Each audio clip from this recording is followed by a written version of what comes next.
When you want your spring break to feel like...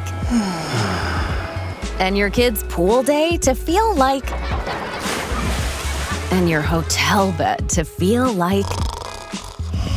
ooh, and room service to feel like... because at Hilton, hospitality feels like... Your cabana's ready. Would you like fresh towels? It matters where you stay. Book now at Hilton.com. Hilton, for the stay. The world moves fast. Your workday, even faster. Pitching products, drafting reports, analyzing data. Microsoft 365 Copilot is your AI assistant for work. Built into Word, Excel, PowerPoint, and other Microsoft 365 apps you use. Helping you quickly write, analyze, create, and summarize. So you can cut through clutter and clear a path to your best work. Learn more at Microsoft.com/M365 Copilot. Raise the rudders! Raise the sails! Raise the sails! Captain, an unidentified ship is approaching. Over. Roger. Wait, is that an enterprise sales solution? Reach sales professionals, not professional sailors. With LinkedIn ads, you can target the right people by industry, job title, and more. Start converting your B2B audience today. Spend $250 on your first campaign and get a free $250 credit for the next one. Get started today at linkedin.com/campaign. Terms and conditions apply.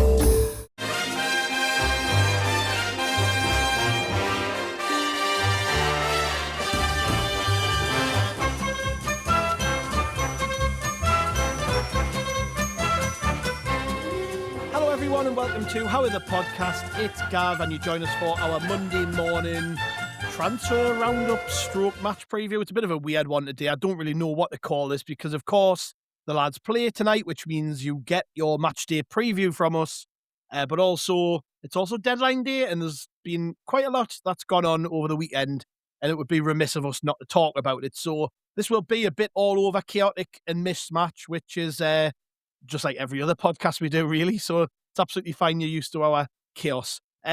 Speaking of chaos, we've got Andrew with us. Hello, mate. Hello, Gav. How are you doing? I'm all right, mate. Chaos. Wouldn't put you and chaos together, really, would you? Unless you host the quiz. Oh, come on. That's right. What are we? Less than a minute in and the digs have already started flying.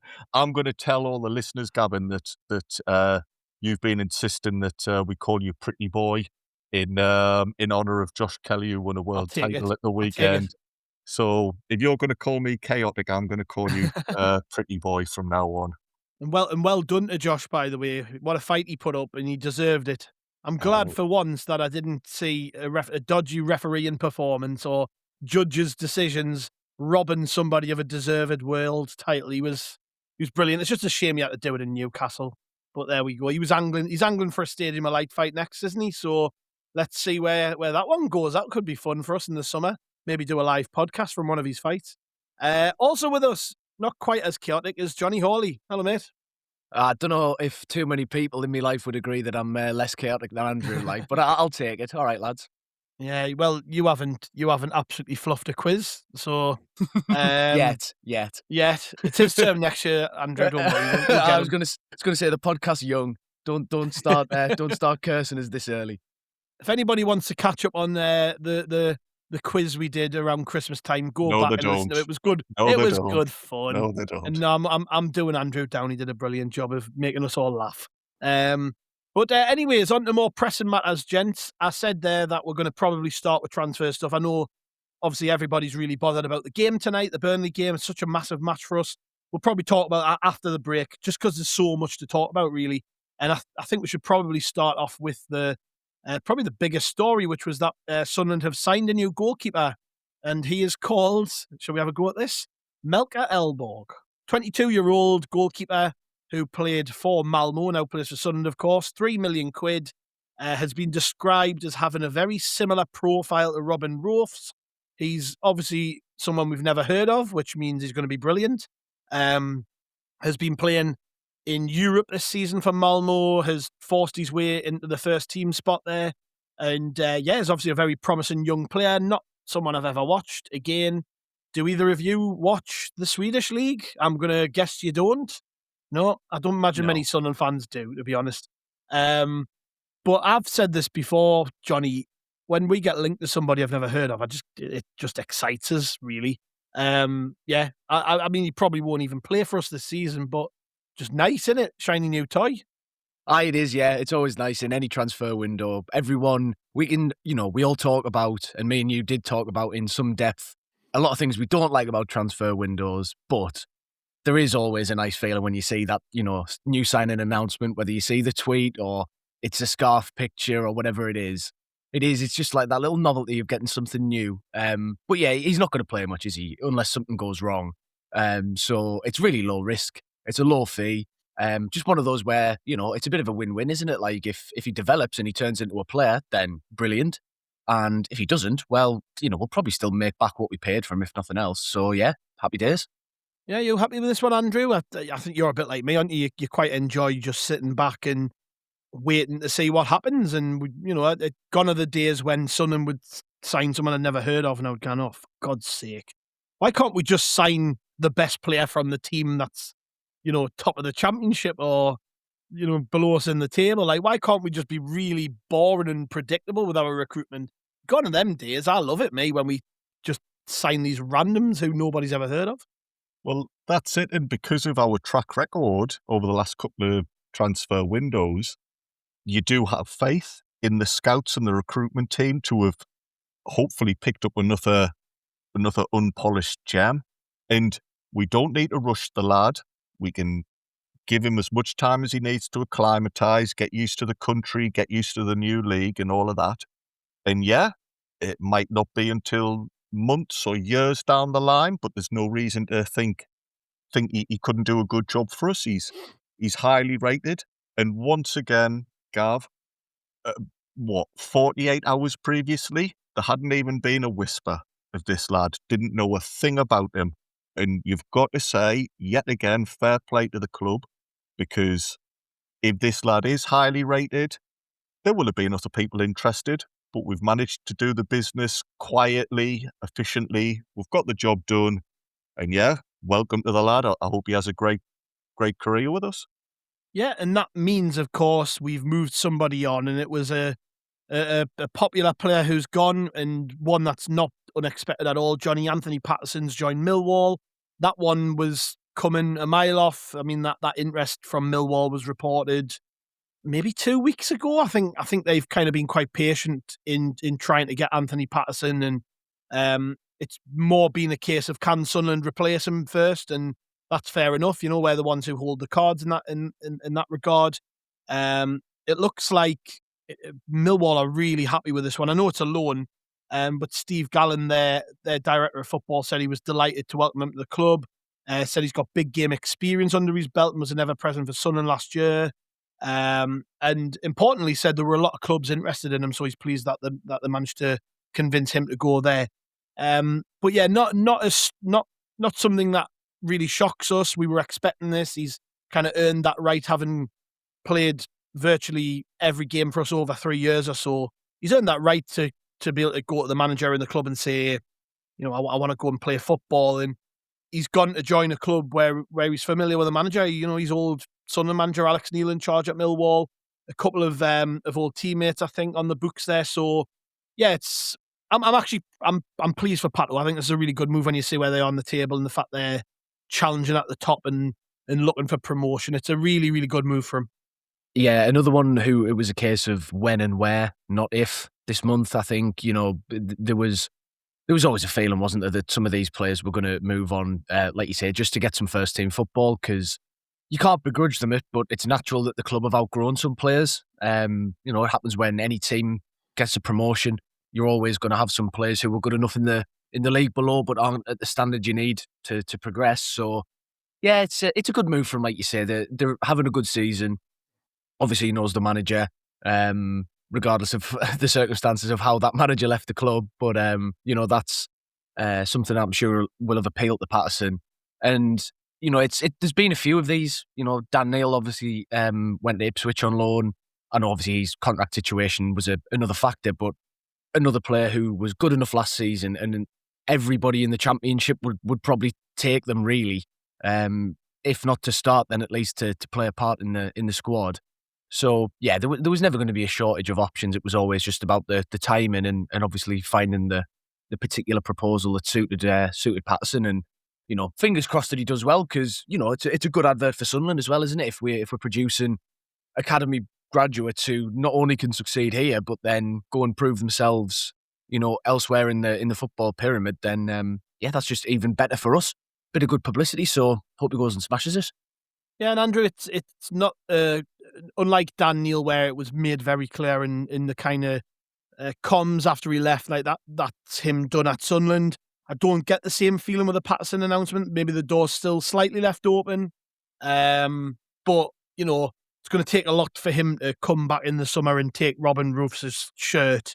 Maybe a big club coming in for Roofs that we can't refuse the offer, and maybe then it opens that spot back up. I don't know, but it's just an opportunity for Pato. And as I said before, I think it's important that we kind of admit these players have earned this right to be given like the opportunity by the football club to go, you kind of can dictate your own terms. All right, we're not just going to let you go without replacing you, but you have earned the right to say, I want to play first team football. I mean, he was Sunderland's number one for 3 seasons, wasn't he? So,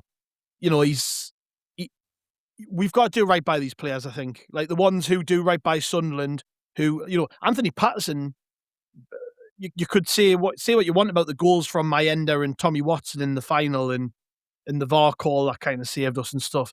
But that save early doors from Kiefer Moore and the other save he made later in the game, he was genuinely very, very important to us. I think he even got man of the match in that game. Like we can't forget that. The reason we are in this league is because of players like Pato, and he deserves the chance to go and play games.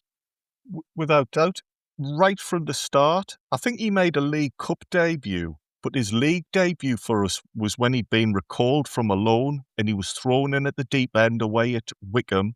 It was on TV and Wickham were doing the Wickham thing that they did at the time where they were like, pumping balls into the box. He stood up to it, and ever since then, he has been reliable for us, culminating in that Wembley game, as you say. And we do need to look after players.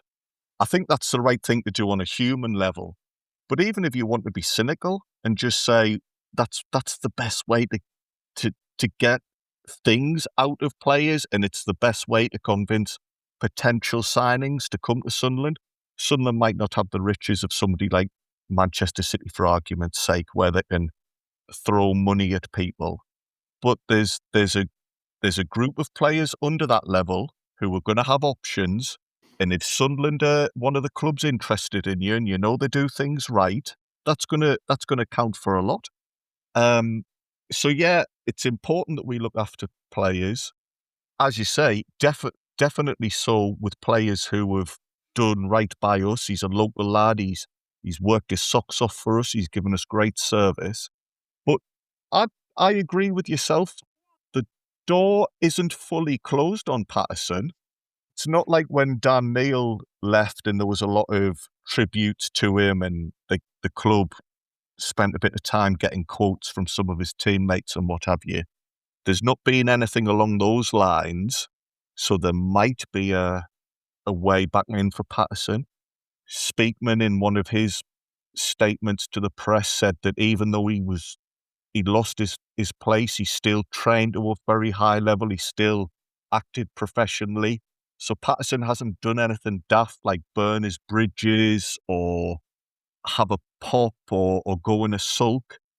Listen, Sunderland is a soap opera. You never know what's going to happen. There might be a time down the line when Patterson comes back. There might be a time when he comes back and it's just so that we can sell him on a permanent deal. I don't know, but he seems to have done things right. I hope he enjoys himself at Millwall, and we'll see where we go after that. Just to add on to the point you made about, selfishly looking after the players is a good thing. I think you can see some really high profile and good examples across the league this season of why not following that principle is so dangerous. Look at Crystal Palace. Everything that's been going on with them, particularly the last few weeks, it stems from the fact that they're not able to do things on their own terms, because whereas we accept that the players have got that sort of freedom, if you like, to be able to have input into their own futures, then we have established a situation where we go, okay, that's fine. And because we've allowed the player to do that, they're probably more likely to let us go, right, we want a replacement in first. Patterson, the keeper, comes in first, then he goes.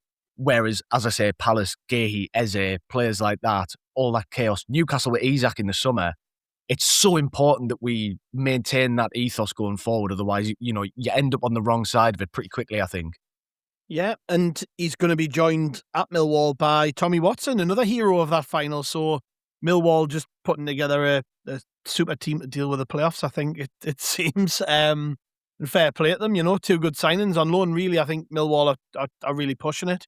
And I'm good luck, the lads. I hope they get promoted. I hope we're playing against Millwall next season with Pato and Tommy Watson maybe playing there on a permanent basis. You just don't know, do you? But I hope they just have a really good end of the season. They've earned that right as players. I know Tommy Watson's obviously not with the club anymore, but we still look out for him and how he's doing, and he's still one of our own. So yeah, we hope they do well. Moving on slightly to a story which I did not see coming, and to be honest, and we can again give the listeners a bit of a peek behind the curtain. It's 7:25 on Sunday night as we record this, and as it stands, Lutsharel Geertruida is still a Sunlun player. However, earlier in the day, it did appear that he would be leaving us for, drum roll please, Liverpool, which might sound strange if you're hearing this for the first time. But Liverpool, of course, are managed by Arne Slot, and Lutsharel Geertruida was one of his most trusted players when he was manager of Feyenoord when they won the Eredivisie. So somebody he knows very, very well. Liverpool going through a bit of a rough time with injuries and things at the minute. I think they've got a couple of centre-halves and a couple of right-backs out long-term, which means that there is a pressing need to recruit somebody who can play at the back. And of course, Geertruida can play about 20 positions on the pitch. So, and given Arne Slot knows him, is an ideal candidate, but he is, of course, still on loan at Sunderland. So the gist of the story we were fed through the media was that he fancies it, Liverpool want him, but it has to suit Sunderland. And about, I don't know, an hour before we started recording this, it emerged that the deal was off and that he will stay with Sunderland. Basically was too much of a rush for anybody to do anything about it. Sunderland are the ones who've put a stop to it, apparently. And depend on who you believe, some people are saying Liverpool changed their minds on him because Joe Gomez isn't as far away as first feared, which sounds like damage limitation through the media to me. Sounds like absolute bollocks. Other people saying that basically Sunderland just didn't have enough time. Others kind of saying that effectively we had a good conversation with Geertruida and reassured him on his playing time and things like that. So you don't really know what to believe. And to be honest, by the time you're hearing this in the morning, things may well have changed again. So please just note, I did say it's 7:25 on Sunday night. So if we're wrong, don't come looking for us. But Andrew, I'll come to you first on this one with Geertruida. A bit of a surprise, wasn't it, when that story emerged earlier in the day? But I've got to admit, I wasn't gutted when I heard it. I kind of understood it and I felt, well, yeah, I don't want to lose him. But if the caveat is that Sunderland have to find a replacement and the deal has to suit them, then I'm all right with it. You know, whatever happens is going to be okay by me. Well, this is the case now with any potential outgoings. We're a lot more confident, aren't we, that if somebody moves on, the club will have a list of players that have already been identified. They'll not just be like picking names out of a hat and thinking, oh, right, well, we'll replace them with this random. So you can be a little bit more comfortable with things. It was out of the blue when that story broke. Again, though, it's another thing Sunderland fans are going to have to get used to if we want to be an established Premier League team. We've seen over the last couple of seasons, we've had to sell, well, maybe not had to sell, but we've sold Job. We've sold Tommy Watson. We've sold Jack Clark. Those were players who you perhaps there'd been a bit of rumblings about them, and you knew it was going to happen sooner rather or later. I can't remember the last time that news just broke from nowhere that one of our players was being linked with a top club and they were desperate to do the deal straight away. I know the fact that he's on loan with us muddied the waters slightly, but it seems to me, like you say, Gav, if we believe what the story, the narrative, it seems to me that Sunlun were willing to let it happen if they could protect themselves and get somebody in. That hasn't happened, so we've put a block on it. So again, fair play to the club for considering it. We already have a good reputation with Chelsea now because we were willing to send Mark Guiu back. That's another thing that does well for the club's reputation in the future. But from what we gather, we've dug our heels in and said, sorry, this time it can't happen. We've got to look after number one. So we haven't let a club from higher up the table push us around or anything. I dare say we've had conversations with Geertruida, so he knew what was happening. He knows what Sunderland's thoughts are. It would be poor form if we'd kept him in the dark. But if we've had mature conversations, told him the crack, he can't complain. You'd like to think he's still professional because he's got a World Cup to look forward to. So the club have come out of it. The club have come out with it pretty well, I think. I'm just a bit embarrassed. Jonny mentioned there about Isaac going to Newcastle. I wish I hadn't spent all day spray painting pure rat on my bed sheets and hanging them up outside the academy, because I'm going to look a right prick now when he rolls in for training in the morning.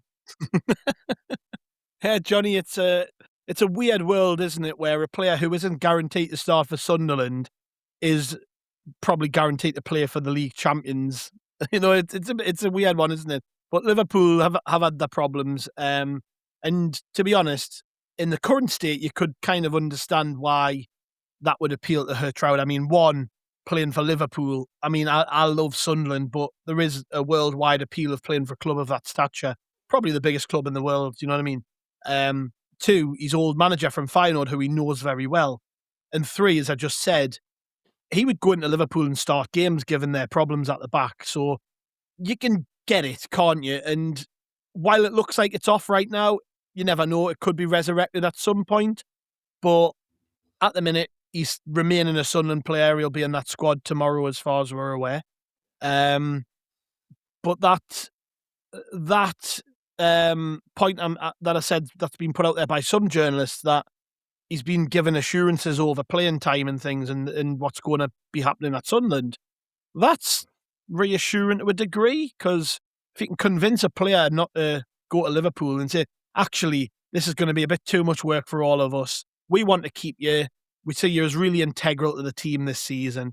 I don't know, I think it's just a net positive if you can hang on to a player despite that lure from a big club. Absolutely, yeah, 100%. It would be a really nice kind of statement, not of intent from the club, I suppose, because it's not like we've gone and made this happen, but it would be a good signal that we have got a bit more pollen power, perhaps, and we've got a bit more of a way to persuade players to buy into the project. Not to sound too LinkedIn about it, but you know, if we've got that kind of weapon in our arsenal, it really helps, obviously, us be able to operate in the transfer market going forwards. Because if you know, and if the sort of the transfer world, the agents and the people who are doing these deals know that Sunderland are not a club that you can push around, you know, they're going to look after themselves and they've got a bit about them, then I think that obviously gives us a better position going into negotiations and all that kind of thing. But then not just that, like you say as well, from a playing point of view, it totally makes sense why Liverpool would want him, and it makes sense why he would be tempted by it.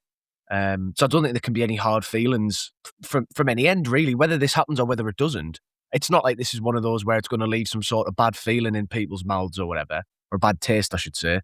But it's one of those where, yeah, if it happens, then that's okay. I think, you know, we as a club will be fine. We'll deal with it. And as you have both said, presumably it's a situation a bit like with Patterson, where we'd say, okay, we won't stand in your way, but we do have to get somebody in first. So if it does end up happening, it's probably a good sign that means the club are about to announce a new signing if they haven't already. So that, yeah, again, it's a good position to be in, because no matter what happens, really, we're going to be covered. And then just finally on the player himself, I was surprised actually when I realised that I think he's made 17 appearances for us in the league, which I know a lot of those obviously will have been substitute appearances, but he's still getting on the pitch in a lot of games. So he already has played a pretty decent role in the squad. And if he is going to develop into playing a bigger role, then I don't think that's a bad thing. You know, it depends where he's going to play and what that's going to look like. Obviously, it could go well or it could go badly, but he's certainly a player that you would trust, you know, to be able to go and perform. It's not it's certainly less of a risk than it would be to bring somebody in who's not been in the building, not been with the squad and the coaches, and isn't already integrated. So yeah, I think if it doesn't happen, which it looks like it probably isn't now, I think that's a good thing for us. It means we get to keep a very good player. Yeah, I'm happy with it. And like I said, I'm happy either way, really. If, like I say, I would like him to stay, but I'm not overly emotionally attached to him. He hasn't been starting every game. I know he got that run when the AFCON was on, which was great. But yeah, I'm just happy to go with whatever the club thinks best. Like if we've turned around tonight and said, you know, we've got a game tomorrow, we've got too much to deal with, you know, there's nobody really attainable to us, this is going to end up costing us more money just to help out Liverpool. Nah, you're all right. If that's the decision we've taken, Andrew, I'm fine with that. Like, you know, and look, he is a good player. We've said this many times on the show. We do rate him. We think he's a canny player. He can cover a lot of positions, and happy days.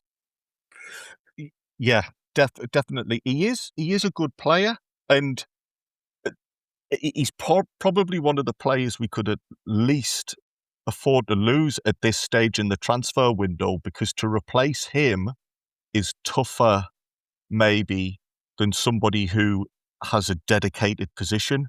One of Geertruida's biggest plus points is that versatility. Mind, if he'd gone to Liverpool, I would have liked the Liverpool fans to have the problem of learning how to pronounce his name, because we're in February now, and we still haven't come to a conclusion on that one. So yeah, it's a fine line between keeping the players happy, but also looking after yourself and saying no and meaning no. But I think we've dealt with it perfectly. And rather than this be a bad thing, and like, oh no, if we got an unhappy player in the camp, I think this is a good thing, because it sends out a message. And like I said earlier, from the personal point of view, from the player's point of view, Geertruida, if he decides to sulk or anything like that, then that's more fool him, because you've got to assume he's going to be in the picture these next couple of games. You've got to assume he's going to still keep working hard for his own reasons. Gab, though, I was just wondering, do we think this perhaps explains why he didn't play against West Ham? Because a lot of people did ask, like, why is he not starting Geertruida? Yeah. And it might be another one of those situations where we have to give the club credit, because they are aware of things behind the scenes that we have no idea of. It's very easy for us to say, you should play this fella, or this player shouldn't be in the squad. Mm-hmm. We don't know what's happening. Just because the news has broke recently, there might have been whispers in the days leading up to it. Yeah, and that would have made perfect sense, wouldn't it? So it'll be interesting to see if he plays tonight or not, or if he's in the squad, which we'll come on to after the break when we get there. Very quickly before we do, a few other things to talk about. Seems like we're in the market for a winger, given we've tried to pursue Tyreek George. We were credited from a few different journalists with an interest in him, but it looks like he's going to Everton. Don't know how strong our interest was, but that was just quite an easy link to make, wasn't it? Sunlun are looking for a winger. Chelsea owe us a bit of a favour after the favour we did them in the summer, so, you know, would have made a little bit of sense. But no, we aren't in for him apparently. He's off to Everton, but it does give you the feeling that we are in for a winger, Johnny. And no, this isn't us giving any sort of exclusive or anything, but I don't think we're done yet. I think if there's a deal to be done, it will be done, and it'll probably be on the wings. And I think, look, we're just going over old ground here. We all know it. We've said it repeatedly over the last few weeks. Like, I think if we're being greedy, we'd all like a winger. So, yeah, let's make a prediction and say if Sunderland are going to sign someone, it'll be on the wing. Yeah. Well, I think, like you say, we've been banging on about it all window, haven't we? I know I've been saying all along that my priority would have been somebody to come in on the wing. And to be honest as well, I think we're all guilty of this at times where we talk about transfers and positions that we want to strengthen, and everyone gets a bit rigid in the definitions of players, and it's okay. Well, we need a right winger, and we need it to be a left-footed right winger who can do this and that because we need to replace such and such in the squad. But don't forget, Talby came in as a right winger, and now I think a lot of people think he's best off the left. We've seen Adingra deployed on both sides at times. There's go back as far as you want. As far as anyone listening can remember, probably in football, sometimes wingers can play on either side. Sometimes fullbacks have done it. It's players nowadays, especially, are more versatile than ever. So whether it's going to be a left winger or a right winger or somebody who's left-footed or right-footed or this kind of profile or whatever, I think all along that's been a position that we know that we could do with a bit of strengthening in, if we were going to strengthen anywhere. Obviously, there's been deals we've had to make to shift the squad around, as we've just been talking about with Patterson and therefore needing a keeper and stuff. And obviously, Dan Neil leaving for Ipswich probably leaves us slightly short in the middle. So there's moves around that. But I think going into the window, we all were saying that we needed another wide option. So you would have to imagine, especially given, and I think we talked about this the other day, the club in the summer were very clearly going after, Armand Loriente. That was a deal that very nearly got done. And then, yes, we brought Bertrand Traore in, but that's not an equivalent deal. That one was mooted for around 20 million, a younger player with a lot of years ahead of him, whereas Bertrand Traore, a much cheaper option, which is, made financial sense for us, a bit older, shorter contract. So I think there's clearly still room there in the squad, in the club's thinking, for another potentially, I was going to say big money, but a potential genuine first team option could come in, and I wouldn't be surprised to see that at all. You brought up the Traore transfer there. This is something that's really pleasing me, Johnny, in that Sunderland are now doing different types of deals for different types of reasons.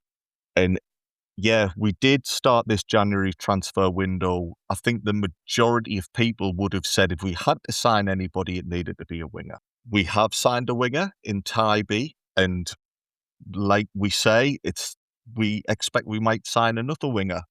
But whether that's an established player, a player from a league we know, or a player we've never heard of, I just love the fact that the club are making sensible decisions based on different factors. So Traore was an older player, but it made sense to bring him in because they couldn't get the targets they wanted. This keeper we've signed is potentially one for the future. We might bring a more recognised player in the last few hours, but just a general point. We might not be able to make these final deals and get them over the line, but it's just so encouraging to see that instead of Sunderland going through the motions and employing the tired old methods of who's a top team but is not getting a game, like a Jack Rodwell, for example, whose career is going down the pan. We'll go for them. We do sign players whose career have hit a bit of a buffer, and we give them a home, we give them a place, and we help them revitalise their career. But just everything we're doing in the transfer market is smart, and there'll be some mad signings today, and there'll be some fans pulling their hair out going, why on earth have we signed so-and-so today for such an amount of money? It's not creative. There's been no thought in that. Why have we signed one of the manager's old pals from his former club? There'll be none of that with us. Whatever doesn't happen, I'm just loving this way of doing things, and it's working for us as well. Absolutely. I mean, yeah. So if we were making any wild guesses, I guess it would be a winger, or never know, a midfielder if the whole Geertruida thing is resurrected. Because that was the other thing, by the way. It was reported that Sunlun were targeting a midfielder, not a defender. So let's see what happens. Like I say, this could be completely out of date by the time you're listening to this. Outgoings, Johnny, Paveda maybe, Bar, Hjelde, Harrison Jones, Abdullahi. I think I've about covered it there. Like, it's players who are relatively unimportant to us, right? So there could be a few names going out the door, but nobody we're going to miss. So I don't know about you. You expect us to be fairly quiet in terms of transfer business? Yeah, I think unless something, again, like another deal of the ilk of Patterson wants to go, so we have to bring somebody in, or Geertruida might leave, so we'd have to bring somebody in.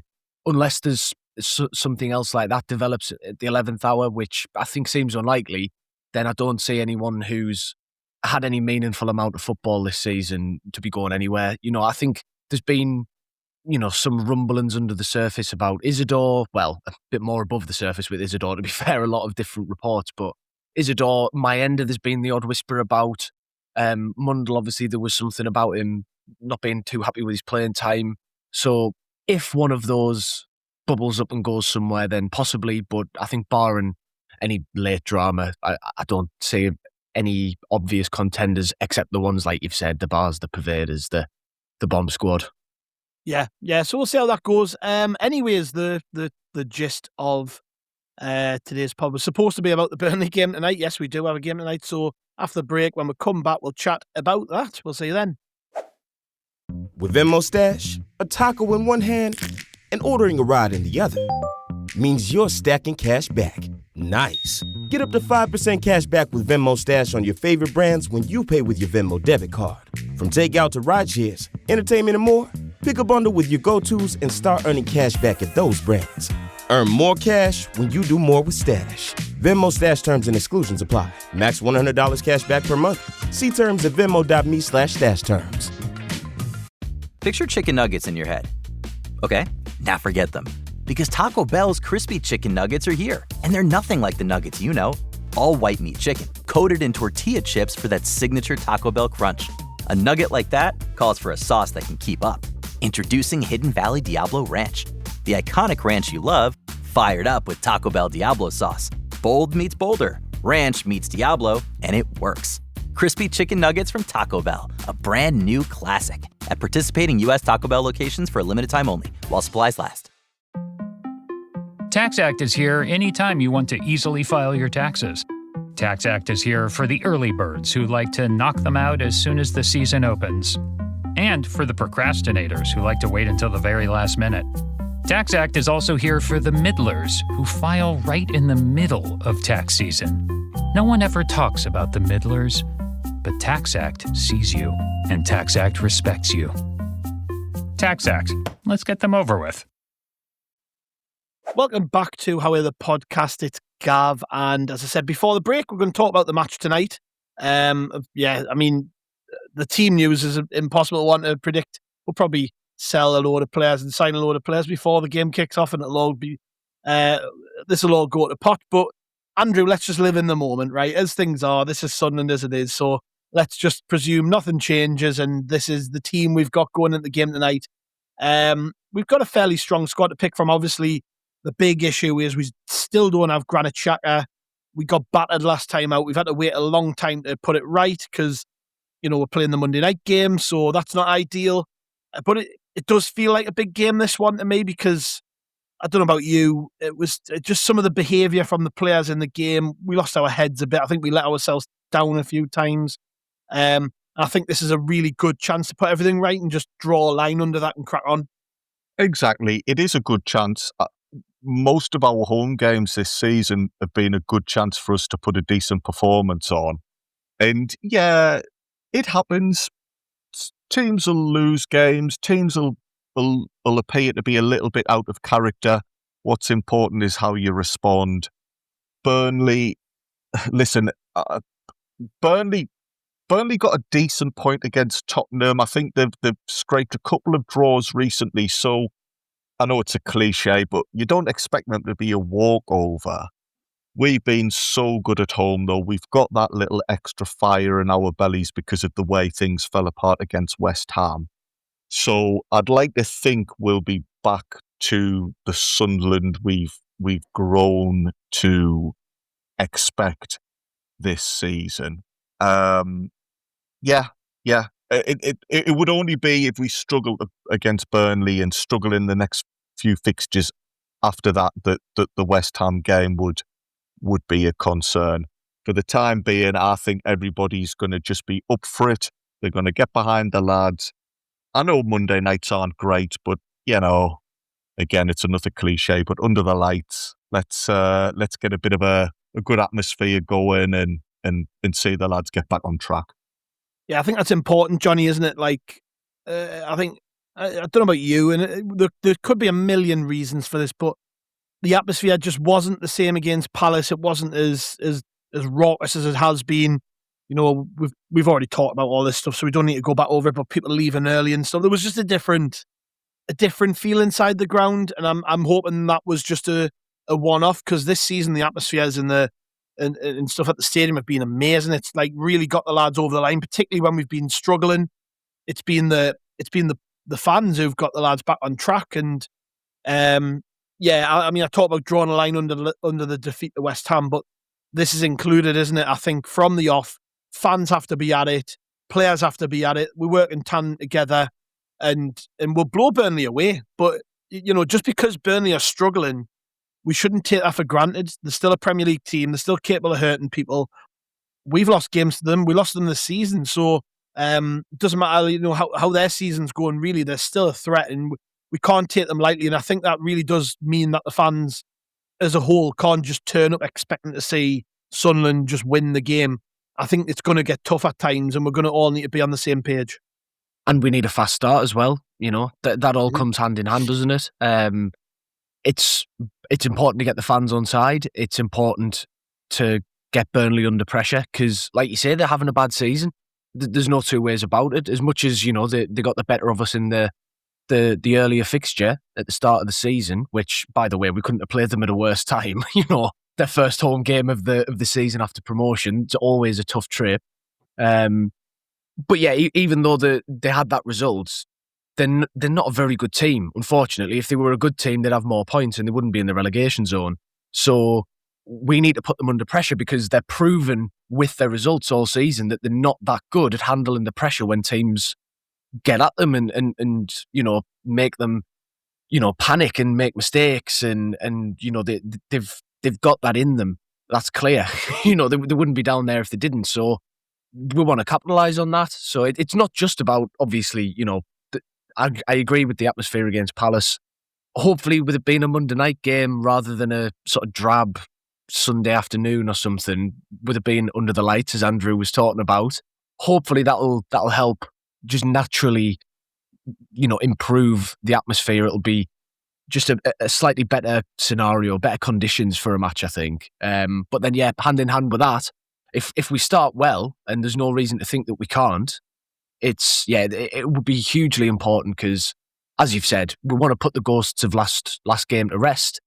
We want to put Burnley under pressure. We want the atmosphere to be roaring like it has been at times this season, and all of that's crucial. And the start of the game is going to be where we set the tone. Because I think in games where we have done that, I think particularly Aston Villa at home, even though we went down to 10 and it ended up being a draw and stuff, we started that game pretty well. And I think that helped us, that momentum that we naturally then had, carried us through the red card and going behind and stuff. So it does make a big difference.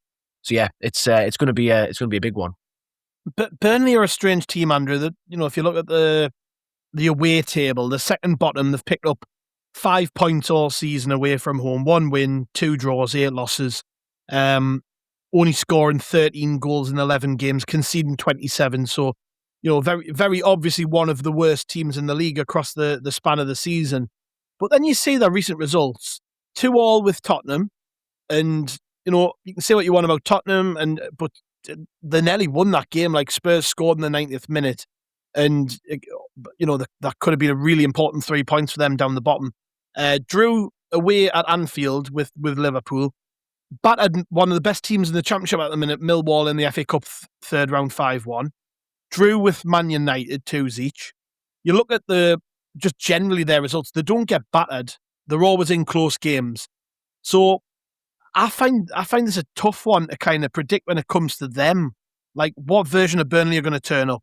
Because Joe, the Burnley fan who we had on the opposition preview this week, and again, I urge people after you've heard this show, if you haven't already heard it, go back a couple of days, listen to Chris chat to Joe Red from the Turfcast, which was a really, really good listen. And Joe did seem a bit down on Burnley, but he did make this point that, they're struggling to get results over the line. But I just don't know what to make of Burnley. I don't know about you, because Scott Parker is such a strange manager. Like, he's struggled, and he's struggled whenever he's came into the Premier League and plays this really defensive style of football. But I just worry when a team comes like who's actually all right at defending. I worry a little bit, if I'm honest. I can get that. But again, this is something we've said lots and lots of times this season, Gav. That's more just because of past experiences. These conversations might have been different had the game been at Turf Moor. But it's at the stadium where the lads they've not let us down once. They've played against some of the best teams in the country and got results, and they've played against some of the struggling teams and got results. Nobody's daft enough to completely write Burnley off. I know it's easy to look at their relatively small amount of points so far, but they've got one or two good individuals in the team. That Dubravka, the goalkeeper, seems to be pretty good. Whenever I catch him on Match of the Day, he's pulling off good saves. So I'm not going to be whinging and tutting if Sunderland aren't 2-0 up within 15 minutes. But Sunderland's home form is the key for me here. If Burnley turn up at their best and Sunderland turn up at their best, there's only one result for me, and that's a Sunderland win. Yeah, no, that's absolutely right, Johnny, isn't it? If Sunderland turn up, we will win the game.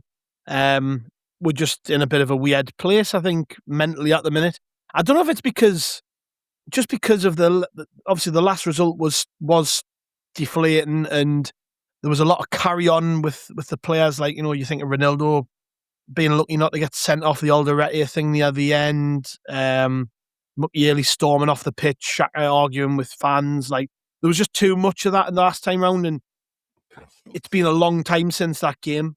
And generally, actually, when we've had a bad day, we've managed to follow that up with a really good response. So that's what I'm clinging to. I'm thinking, like, because I know we are much better than Burnley. If we turn up, as Andrew says, we'll beat them. That's kind of what we've got to cling to, isn't it? The fact that we just do tend to respond really well when we have a bad day. Yeah, well, as is kind of to be expected, with the month of January comes a lot of off the pitch drama and things that steal a bit of the attention and the spotlight away from the football, which is obviously that's the be all and end all at the end of the day. What happens on the pitch, and what happened on the pitch wasn't good enough against West Ham. But as you say, the arguments in the crowd, the Alderete thing, like, that all hung over the day a bit like a cloud for us and didn't help. The transfer things, obviously, that we've just been discussing, these are all distractions floating around, whereas the most important thing is, as you have both rightly said, we're a good football team, and if we turn up and we play our football, and we, if we're proactive and we take the game to Burnley, we know that we've got better players. And it sounds arrogant when you say it like that, but it also we just do. Like, our team is better than Burnley's, and we're very good at home. So if we do what we know we're good at, then we'll win the game, and it will be nice. Obviously, we won 3 points. We want to go higher in the table, but also it will be nice to be able to just draw a line under all of this off-pitch stuff that's swirled around for the past few weeks. The window will close. Draw a line under the West Ham game, put it right with a win. And you're right to identify our habit of bouncing back well under Labrise. It was the same last season until that run at the end, obviously, where we sacked everything off in the playoffs. But we tend to respond to defeats with good results. And if we can do the same tomorrow, tonight, whenever, Monday, if we can do the same, then, like I say, window shut, off the pitch stuff gone, put it right, get people talking about and thinking about the football again. I think we said in the news pod during the week after the press conference, didn't we, as well? You mentioned Lebris talking about how we need to find a system that works and we need to adapt the team a bit and stuff. Good. Let that be the focus. Let that be what the players and the staff are talking and thinking about. And then, yeah, obviously we'll be able to execute the plan, hopefully, and take the points and then move on and not have to talk about transfers again for a while. Does all of this off-pitch stuff that you refer to, could that actually galvanise us? You know, maybe the players feel a little bit silly about what happened at West Ham. Maybe this Geertruida business, you know, he's a popular fella amongst the group. I think he's particularly close with Xhaka and Mukiele, from what I can gather. Maybe these stories end up pulling us together. The fact that Sunderland have said to the reigning Premier League champions, no, sorry boys, we've decided it's not happening. There's going to be fans there who actually take a real big boost from that. I'm struggling to think of a time when we have ever stood up for ourselves in that way and stood up not just because we're trying to eke more money out of a club. So, you know, yeah, there has been a lot of chatter off the pitch this week, and there's been a lot of questions about how things went against West Ham. But this group seemed to be together. The club seemed to be doing the right things. It might actually be, in a weird way, it might actually be seen as a positive. I'm genuinely buzzing. From Sunday morning, starting thinking, oh, this is bad news. Xhaka's injured and we might be losing Geertruida.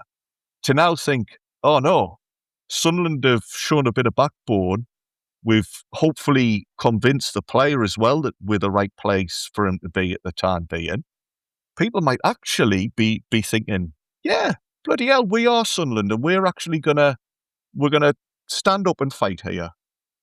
Going off that then, Johnny, you know, you mentioned before about what we mentioned before, even about, you know, the fact that this has been going on for maybe longer than we've realised, because it doesn't just happen overnight. Like, obviously Liverpool will have made their interest in him known a while ago, and maybe that did impact on his availability against West Ham. We just don't know. But given up until like an hour and a half ago, it looked like he was going from our perspective. Do you think he starts? Because I've got to be honest, before this stuff came out, I was fully expecting to see him at the heart of the midfield. But if all this has been going on in the background, you've got to imagine Lebris has probably tried to plan for this game without him starting. And I'm just wondering what you think. I'd be surprised if Lebris hasn't been planning for both eventualities. You know, the club don't like to leave many stones unturned in any aspect of their work. You know, they're very thorough about everything. So it's an interesting one because, as you say, obviously it could have affected him. You know, none of us know the bloke personally, so who can say what's happening in his head and how he's feeling about the whole situation, whether he's gutted at not being able to make his move or whether he's relieved that it's, you know, it's over and it's resolved one way or the other, or, you know, whatever the case may be. Only the player and then, you know, the rest of the squad and the coaching staff are going to be privy to that sort of information, naturally. So who knows? I think whatever way it goes, you would trust Lebris to have made an informed decision. You know, as I say, they're not going to just be rocking up a couple of hours before kick-off and just, you know, making a judgment call in the moment. It's going to be something that they've thought about. And I'm sure they've either had or are having these conversations right now as we sit and record. So I think there's every chance he does play because, you know, as much as I'm sure this has impacted things behind the scenes in some way, he's still, you know, all he's done really by the reports is given his go ahead to say, you know, yes, if the move is on, then I want to go.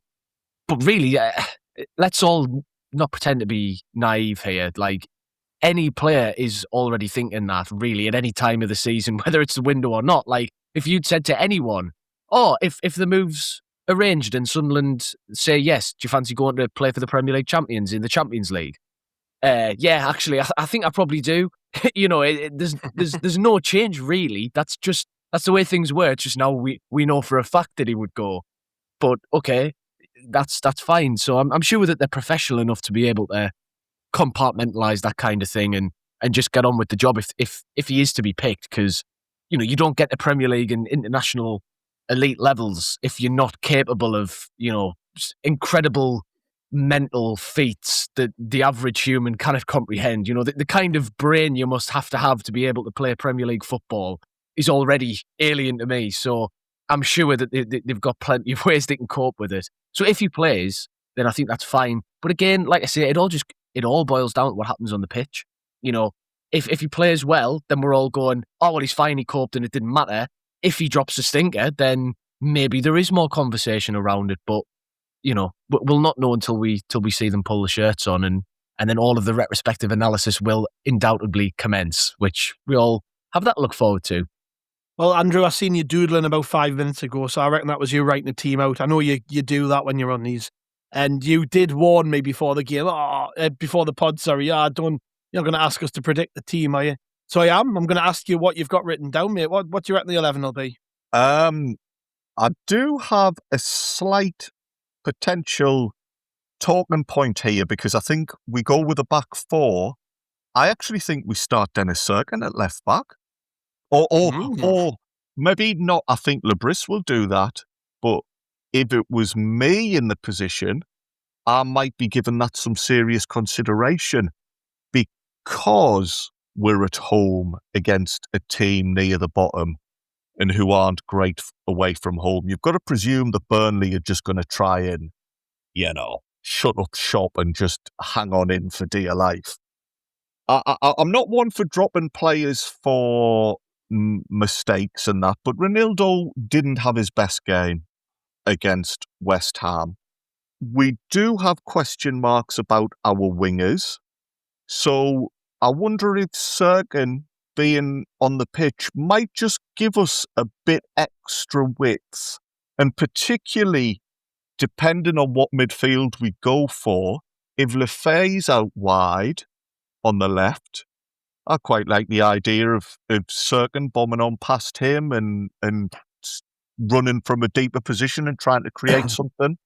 So I might be talking absolute rubbish, and everybody listening to this is thinking, no chance in hell would I do that. But just something that cropped up. So yeah, be Serkin at left back. Do you want us to go through my whole team, Gav? Or go on, blitz through it, mate. Tell us what you reckon.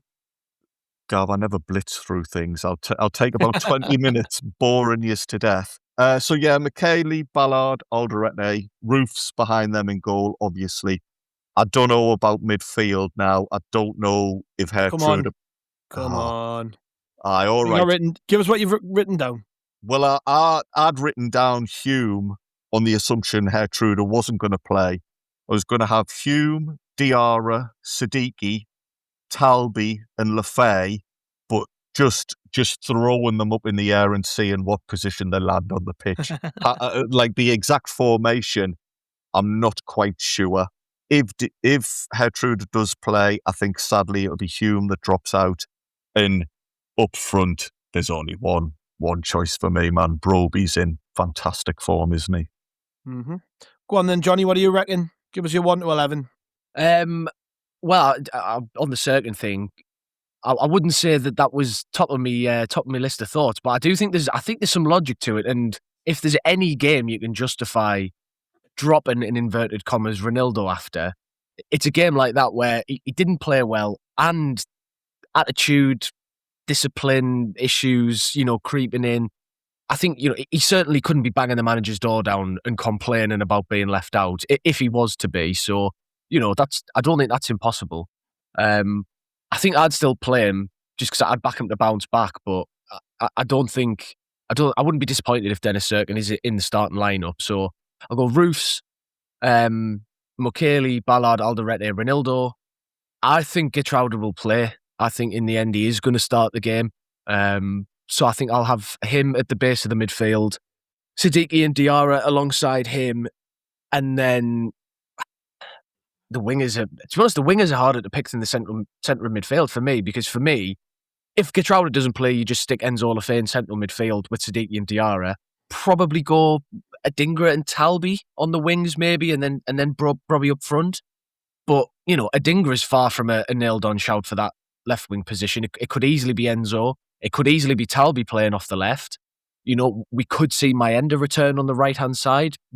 Transfer activity pending, obviously, if he gets a random late move, but he's an option. Obviously, Traore is still injured, so he can't come back in.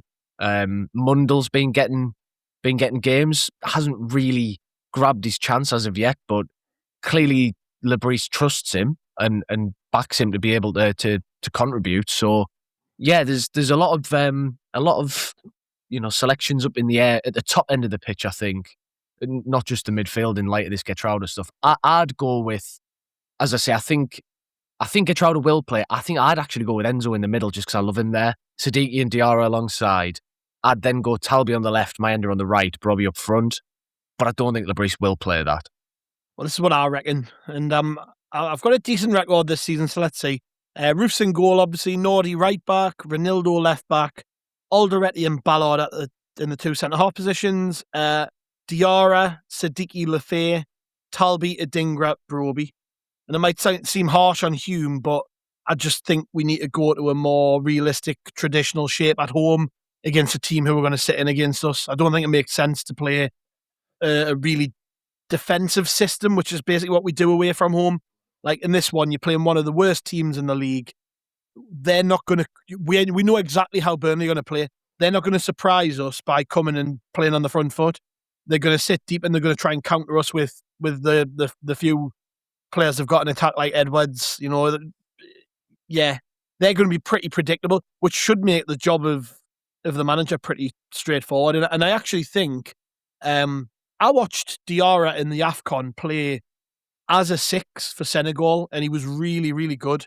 He played all over the pitch. He was typically box to box, but in the main, he was the one receiving the ball from the central defenders and starting moves and things. And look, we paid a lot of money for him, and I think maybe there will be a point where he moves out onto the right-hand side occasionally, maybe away from home. I just think in this one, we're going to be really attacking. I think we're going to want a response. We were crap last time out. The manager probably will remember who was poor in the last game and will give opportunities to others. And he does like Adingra at home, doesn't he? So yeah, that's my team anyways. I like that team. I like that team a lot. And I think with the wide options, as you say, Adingra, what a chance this is for him. As you say, we know how Burnley are going to set up. We know this is going to be a game where we get to dictate a lot of the running of it. So, Burnley are going to set the stall out early and they're not really going to change unless something crazy happens in the game and there's sendings off or whatever. Whoever plays in the forward areas, this is a huge chance for them in a game where they're going to see the ball, they're going to have opportunities to try and make things happen, not just receiving the ball in their own half or only trying to, get the odd counter-attack every 20 minutes. So, big chance to stand up and be countered and make the shirt somebody's to lose rather than it constantly being up for grabs. And, we haven't actually seen Adingra and Talby as a pairing that often on the wings because of Adingra's, indifferent form at times, Talby at the AFCON. But, think back to the first game of the season against West Ham. That was, Adingra and Talby we saw in the wide areas. Adingra, I don't think he got credited with the assist, but he should have got credited with the assist for, I think it was Ballard's goal, wasn't it? He swings the cross in. So we know they can contribute. We just haven't really had loads of chance to see it. And this, as I say, this is a massive, massive chance. Andrew, what are you thinking then? How's the game going to play out? Scores, all that sort of thing? 3-0, easy. We're going to win 3-0. Yeah, I can't wait. We've had this before. I love going to Sunlun games at the moment. It's brilliant. We do have a point to prove after the West Ham game. I know you said we want to draw under a line under it, but I've dragged it up one more time there. You never know. Something might happen in the transfer market that gets everybody excited and up for it. And as long as we don't do anything daft, I can see us having a nice, enjoyable win. What do you reckon, Johnny? Are we going to do something we've not really done this season? Stick loads past them? And, Burnley, I mentioned before, lots of close results recently, but they are down there for a reason. So what are you thinking? Well, look, I'd be very, very happy if we're all walking out at the stadium of light after the game and it's been 5 or 6-0. I'd be all for that. I don't think I can necessarily see that playing out, though. I think it's going to be I do think we'll win. I think I'll go 2-0. I think possibly like as close to a routine win as you can get in the Premier League, I suppose. I could see it being not the most thrilling of games, but I do think, as I've already said a few times, I think we'll be the ones in the driver's seat for the majority of proceedings. So hopefully it'll be a nice, comfortable one where we maybe a goal in each half. I think that's always good for settling the nerves. If you're ahead at half time, that's a much more pleasant 15, 20 minutes. And, then if you can get a second goal in decent time in the second half, you're not constantly sat there panicking about what if they get a goal back. And yeah, I think we're overdue, aren't we? We're overdue a nice, just routine game where there's no scares and no panic. So I'll go 2-0. Yeah, and maybe try not to go behind first. That would be nice, wouldn't it? Just have a nice routine, boring win. Something along the lines of when we beat Wolves, where it wasn't like a particularly great game, but we got the job done and we scored a couple of goals. And I think it needs to be like that. I'm not underestimating Burnley at all, actually. I think they're going to be a lot more organised than people probably think because they're down the bottom. I think that has often been their downfall, though, Burnley. But yeah, I'm gonna go 1-0. I would love it to be more, of course, but yeah, 1-0. And if it is 1-0, great. I'm not bothered how we do it. Just win the game. Get the win out the way. Draw a line over. You don't draw a line over something. Draw a line under what has been maybe a difficult week and a half since we played that last game. And yeah, just crack on from that point. And of course, by the way, by the time the game starts, the transfer window will have officially slammed shut and all the rest of it. Slammed shut. And I'm that tired. I can't think of any other cliches to do with the transfer window. But yeah, it will have slammed shut by that point. And all focus will be on the pitch, won't it? And the game, which is where it should be. And I made my thoughts known on the Room 101 pod at the weekend, Johnny, as did you, about these things. But I cannot stand the fact that the transfer windows during the season and it impacts on games. I mean, there's a thing, right? Since kind of a follow-up to something I said on that pod, Johnny. I was talking about when we played West Ham earlier in the season and Paquetá was being constantly linked with moves away and then he was crap against us. And it undoubtedly had an effect on him.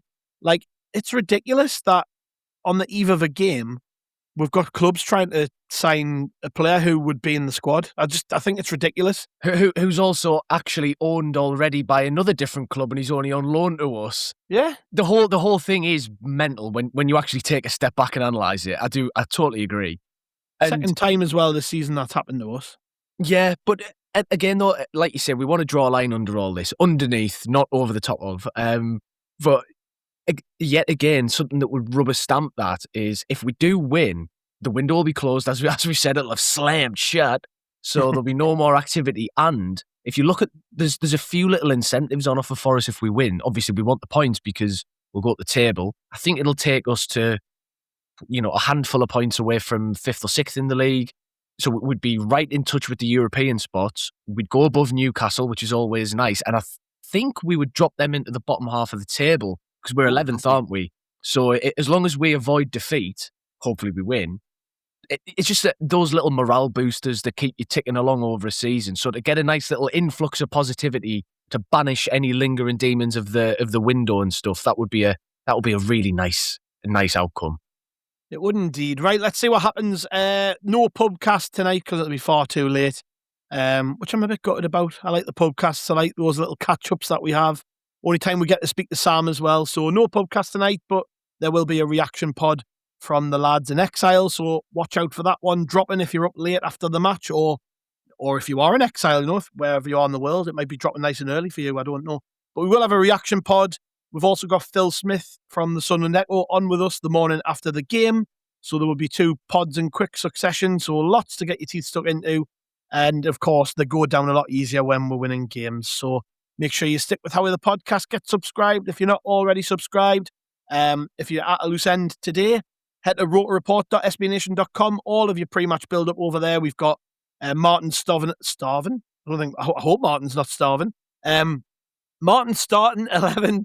I'm tired, boys. Been a long weekend. My little girl's birthday this weekend has just wiped me out. Martin's starting 11 predictions will be on the website, as will Chris Wynn's match preview. The predictions team will be back with their usual lineup. And we've got Fan Focus, Matty Crichton's, or Crichton, I would get his name wrong. Matty's name is Crichton. Matty's Fan Focus with a Burnley fan, which I think is actually Joe Red, who also joined us on the Opal preview pod. Also catch up with that. There's just loads to get stuck into. Anyways, my outro is failing badly, and I can see you two laughing at us. So thank you very much, gents, for your support tonight. It's been great. Yeah, a pleasure as always, way, and make sure you get rebooted. Yeah, just chime in whenever you want, Andrew. It's fine. I'll just wait for you. I think there's been a bit of buffering in my defence there. I'll let you off. I'll let Gav, you off. I sound like I'm Chris- buffering tonight, mate. I'm knackered. Chris Wynn always calls you the machine. This is the first time I've seen the machine have a little breakdown there. It's honest, it's mate. worrying stuff. This It is. This a diva at 3 on a birthday is enough to break a man. But yes, it's been a long weekend, and hopefully Sunlun don't make that weekend even longer. Hopefully they shorten it for us. Should be fun tonight. Let's see. Anyways, thank you, lads. Thank you to the listeners. Like I say, we'll be back after the game. We'll see you then.